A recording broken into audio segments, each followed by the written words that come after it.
Welcome to another CEO Wisdom Pod. We have Ksenia Mirella with us today. Ksenia is founder and CEO at a company with her name, Ksenia Mirella. They do fine jewelry. It looks very good. She was first a legal associate and started her company. And she's also managing partner at Vanguard Partners. She's in London. I'm in Oaxaca, Mexico.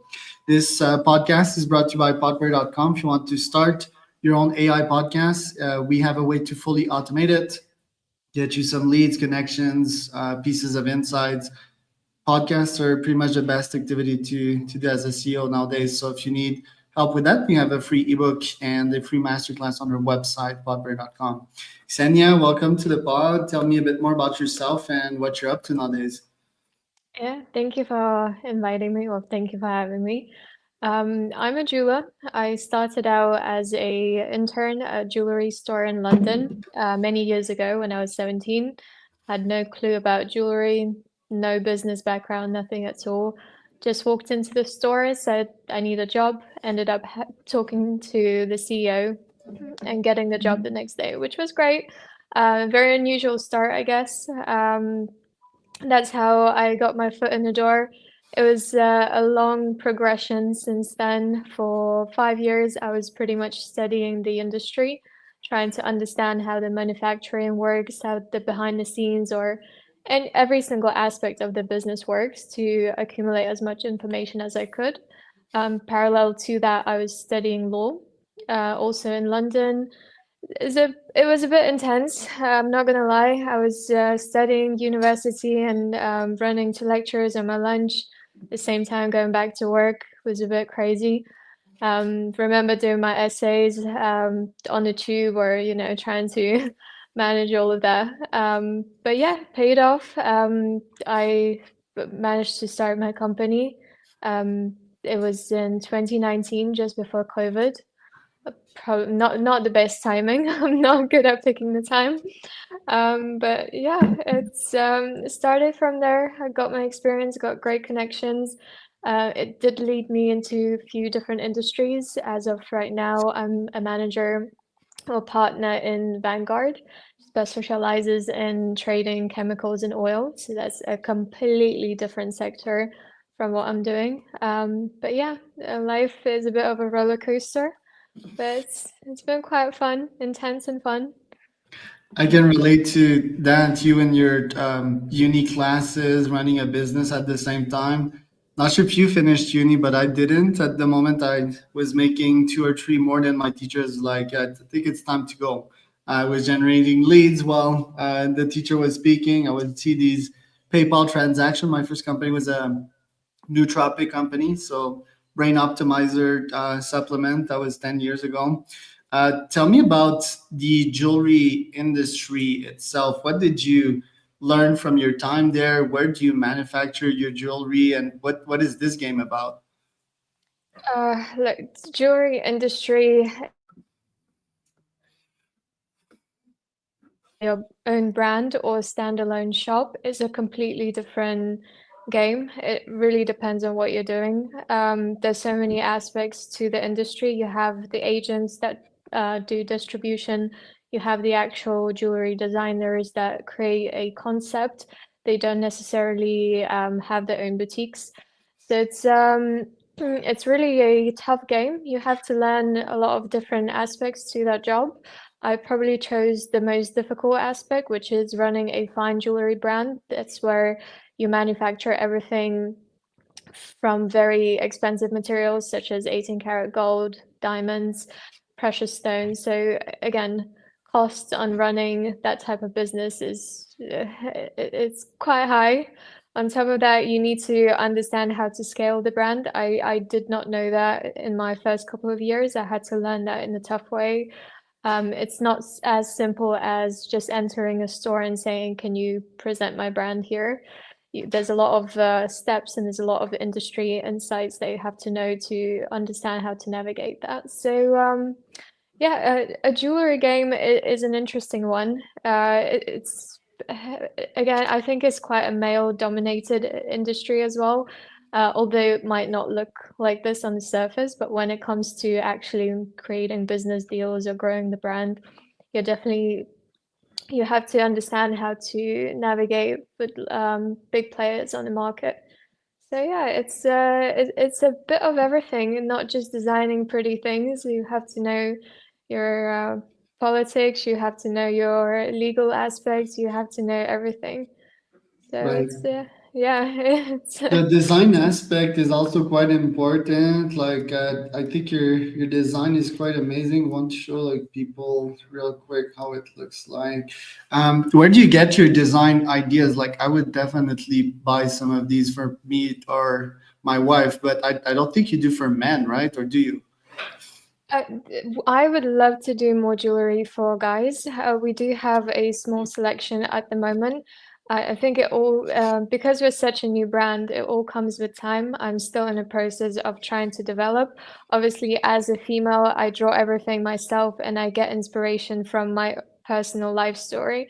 So far, it's been easier for me to design for women. I do hope in the near future I'll be able to create more or more pieces for guys as well, which will be amazing. But I think the jewelry itself, I think is quite unisex. I do have guys purchasing the necklaces and the bracelets as well because of the queen, chess queen, and the symbolism that it carries. I think it's not, it's there's no such thing as it's just specific for a lady. It's a representation of a strong female, but as a guy, you probably have that figure in your life, whether it's your wife or your mother, you know, there's a lot of symbolism behind it. So everything we do is manufactured in UK and London. So we have a lovely workshop that's been running for generations, and they do an amazing job here. So yeah, I've been very lucky to find them and to work together with them. And what's your life story? Why are you a powerful woman or consider yourself that or slash part of your identity? I think I like to be. I'm not sure if I am a powerful woman just yet. I definitely aspire to be one. I think as a girl, you should, in any case, try your best. I come from a very humble background, so it's always been kind of a fight mode throughout life, trying to get your education, get your um, just get your foot in the door in the industry. So you're always you're consistently trying to prove yourself. You're consistently trying to develop and better yourself. So I think that's an aspect of a powerful, independent woman. And I hope a lot of young girls and a lot of people that wish, even if they come from quite a humble background, that they aspire to be like this. And is that what you want to do over the long term? Do you want to scale the brand or do you have an exit plan eventually? I consider the jewelry brand as my baby. At the moment, as of yet, I don't know what's going to happen in the future. I don't want to have an exit plan. I want to carry on, maybe give it to my kids, hopefully, pass it down in the family. It's definitely a baby that I would like to keep. Um, Again, what's going to happen in the future, I do not know, but I definitely want to scale, grow the brand, but make sure it stays with me or within my family. And I'm looking at your pieces. They're amazing. Like I said, some of them cost up to 100K pounds. How do you keep such an inventory or do you make these custom on demand? It's 50-50. We honestly, we cannot carry every single piece in stock. It depends on the demand as well. So we sell out pretty quickly of the Icon collection. We have a standalone boutique in London. So obviously they will have a collection in store which people can shop. Online, we keep a certain amount of inventory, but it's not as extensive as you may think. So there is an occasion that sometimes we have to make pieces to order. We do a lot of bespoke jewelry as well. Because of that, we make a lot of bespoke orders. Again, the time frame on that is around 48 weeks, depending on complexity of your design. So it's within the standards of the industry so far. Right. And tell me about your clients. Like, do you sell to the Qatari family? I think I've heard that. Who's your ICP and What is particular about them and about serving them? We do. We have been quite lucky to be in contact with the Qatar royal family. They have been our first clients. It's an honor, definitely, to work with clients of such caliber. They look, they're the same people as everybody else. They have their own demands. They also have their own visions to why they want to have this certain type of product. We've done a lot of bespoke orders for them just based on the trust that we build up throughout the years. It's a lovely family to work for. Once you get to know them, you definitely understand that every member of the family has their own taste, or they have their own aspects to how they like their stuff, or it's the same as dealing with any other customer. You have to find the right approach for them. So it's In London, is it still high street as it was before? How's the economy in London? And who else is part of these very high net worth people that are buying from you? I definitely noticed the change since the Ukrainian and Russian war happened. The clientele that we normally had has shifted. So far, our main clientele is English and our Middle Eastern clients. So those are the two demographics that pretty much know the brand and carry the brand quite well. So from it's quite difficult because again, from my background, I had a lot of Russian influence and I had a lot of clients from Ukraine. But as of the situation right now, that's not really an active customer as of at the moment. Right. And are they locals or do they visit? Are they tourists or do they just have multiple properties and are jet setting around? We sell worldwide, so we have clients that visit us in the summer from the Middle East. So that's one type of client. We also have our well-established clients all around the world, which we ship to frequently. In terms of the English clientele, they are locals. For example, the boutique we have in Marlow does really well for the local community. It's very well known there. It's all the local customers. And it's great. It's a very personal boutique. We make a lot of jewelry every month for them. So yeah. Where do you get your jewelry, your diamonds? Are they all different suppliers? Weren't these in like South Africa or Africa someplace? We buy everything already that's in London. So we have a few different diamond distributors that are well established in London, and we work with them. Again, we buy depending on the parcels and the market rate. If we choose somebody that we already known for many years, everyone that we work with is London based.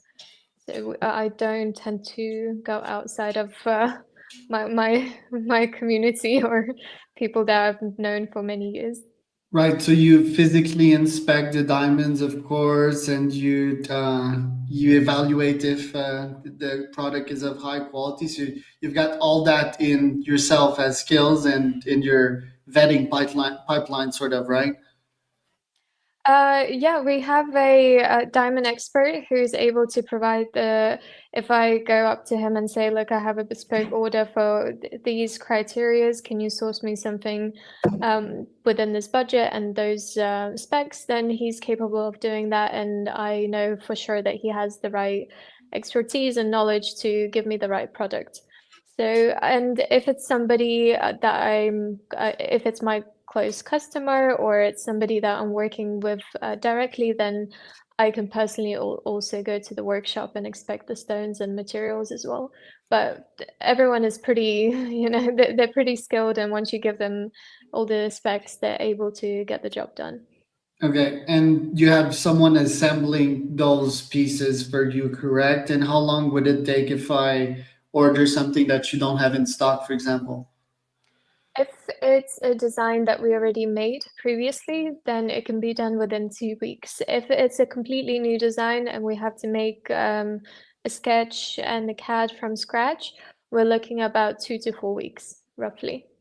But And you again, build these via software, right? You mentioned CAD or? yeah. We can either do a hand drawing. It depends on complexity. If you have a certain um, creative visual that you want to implement, but you're not quite sure, I would probably have a conversation with you and throw out a couple of sketches that I think could work. If that's the case, then we can base it on the sketch. If not, if it's something quite simple, we can do it over the CAD.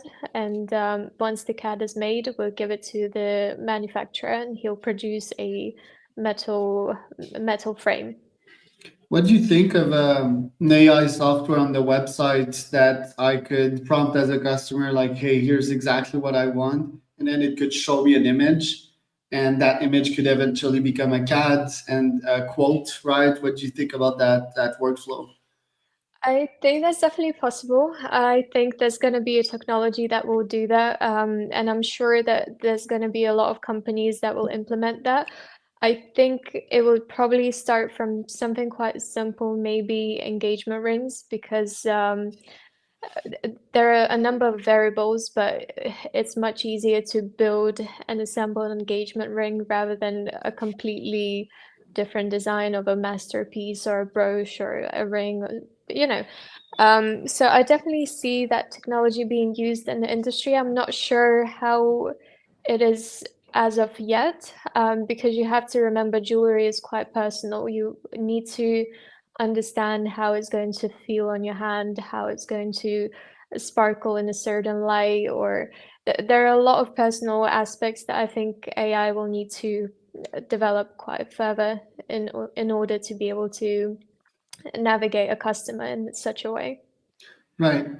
What do you think about having your pignon sur rue slash brick and mortar location? Do you want to keep on with that model of just selling in other places, or do you want to open your own boutique one day? I would love to. I think that's definitely a goal to have for any jeweler or any brand owner, to have your own boutique and to have your own space, especially at the location where you started. That's definitely a sign of a very good business. That's something I inspire to do, and hopefully in the near future. But again, we have to remember the expansion, that it doesn't have to happen through your own boutiques. It can happen through multi-retailers. It can happen through major brands as well. So the right collaborations and in line with your own boutique, that would be ideal. Got it. Yeah, and there's risks, obviously, like people can rob you and so forth, need to pay shitloads in insurance and so forth. What are your top goals for this year? I think for this year, we just established 2 agents within the UK, which will work extensively in trying to distribute the brand. That's definitely a priority as of now. We do have a couple of shops opening in Central Europe, which we're excited about. And ideally, I would love to bring my brand to the Middle East, considering the amount of clients that I have in that region. I think it's quite logical and the right direction to move. So yeah, And that's how do you probably. choose your agents? Let's say you have your sites on Dubai market or UAE, generally speaking. How do you choose your reseller? Do you visit them? You spend time with them? How does that process goes? So it's quite interesting because I was recommended, the ones in UK, they were recommended to me through a mutual contact, and then once we actually connected, I realized these guys I already met through the boutique I worked with when I started out. So I know exactly their background, I know the brands that they worked with, and I've seen how they work. So I have full confidence in them doing the best possible job. So that's probably it probably comes from experience and the connections that you have. In terms of the Middle East, it's slightly different because I'm not in that area. I think again, I'll have to go through trial and error. I have to go through recommendations if I can find anyone. If not, then you're gonna have to put in the work. You have to probably travel and establish those connections yourself.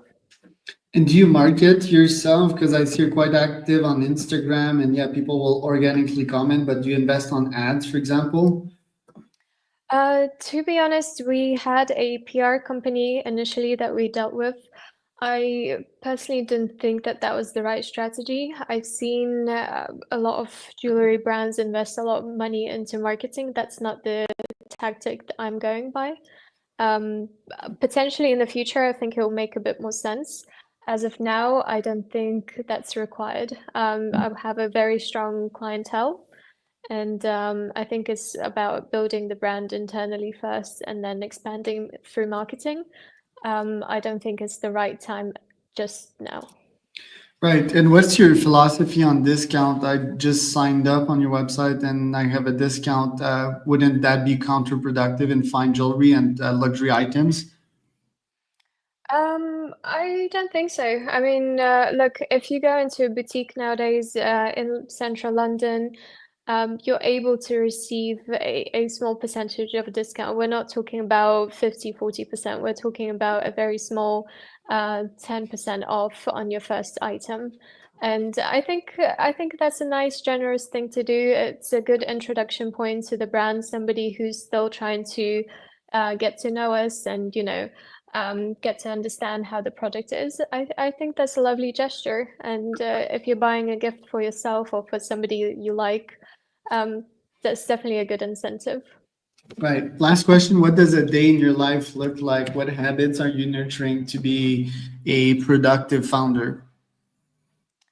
I definitely go through my moods of being super overproductive, where I'm doing everything from 5 a.m. until 10 p.m. and my whole day is booked. And at the end of that kind of week, I probably take 2 to 3 days off just to rest and recuperate. So I still haven't. It's probably not going to sound as good. I haven't found my balance yet. Honestly, my day could be as crazy and as messy as it could, but as long as I get everything done, as long as it works for me at this stage, then yeah, that's how it is. I'm not gonna say that it looks amazing and I do this at set time. No, it's not the case. I have my travel plans then mixed with this, and I have meetings, and then I have clients calling. So you just have to adapt. You have to be flexible. Yeah, yeah, it's always a work in progress. You have a set of habits, but they change with time. And if they don't, you have a problem, right? Because growth Yep. hates when things are routine. Where Yep. can people find out more about you, Ksenia? Definitely visit the website, get to know our jewelry and the product that we do. I've have a little blog on the website as well with new things that we come up with, new news and everything else. Visit our Instagram as well, LinkedIn, everything. Feel free to Very reach good. out. Thank you. That was Ksenia Mirella and Charles Cormier.